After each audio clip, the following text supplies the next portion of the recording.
प्राण कुंकुम टान मातुळ टान नाग टान वदाम टान पाचवे मोघम टान मृग ठिकाण तोडित 5 ठिकाणी असंच का 5 ठाण्याला हरणानं उडी मारली. हरण वाघाला सापडत नाही. पहिल्यामध्ये एवढा वेग आहे हरणाच्या, पण हरणाला का हरण वाघाला का सापडतं हे कर्मकाळीत होतं. ते घाबरत. काही लोक हरणाच्या काळजात जास्त बघा. काय दडपण आलं की त्यांचं बुद्धिमानच हरपून जातं. हरण काळजी लोक म्हणते बघा. हा सांगितलं आमच्या बरोबर आहे. आणि विशेषतः हा गुण माता मावल्याकडे जास्त असतो. माता मावल्या हळव्या काळजाचे राहते. एखादी अघटित घटना माता मावलेली सहन होत नाही, तर लगेच घाबरून जात्या. एका सेकंद मध्ये मावल्याच्या डोळ्यातून खळखळ पाणी येतं.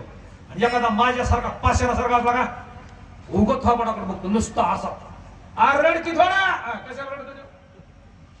हरणानं 5 उडी मारली. 5 उड्याची 5 नावं सांगितली. 5व्या उडीला रामानं काय केलं.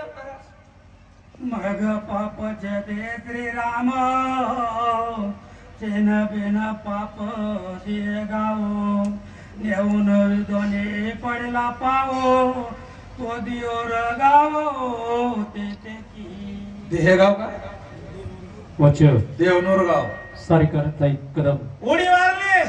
पण रामाचा बाण एक बाणी एक पत्नी एक वचनी. त्याच्यामुळे रामायण वाचायचं पुन्हा पुन्हा. बाबा रामायणच का म्हणून बाकीचे ग्रंथ नाहीत का. रामायण त्याच्यामुळेच वाचायचं. एक बाणी एक पत्नी एक वचनी. सारिका कदम चाले याची वंदावी पावले एक वचनी राम. आणि बाण सोडला. यानं उड्या 5 मारल्या, पण 5व्या उडीला बाण लागला. लागल्याच्या नंतर त्या ठिकाणी हरण आडवं पडलं. ज्याने रामायण घडविलं ते हरण तिथं आडवं पडलं. आणि पडल्याच्या नंतर त्या ठिकाणाला काय गावाचं नाव दिलं. वा आमच्या साहेबांना माहिती. देहुरगाव. म्हणजे त्यानं तिथं देह ठेवला. त्या ठिकाणी रामचंद्राचा बाण लागल्यावर त्या ठिकाणाला आज सुद्धा पंचवटी म्हणजे नाशिक. तिथे गेल्याच्या नंतर एवढे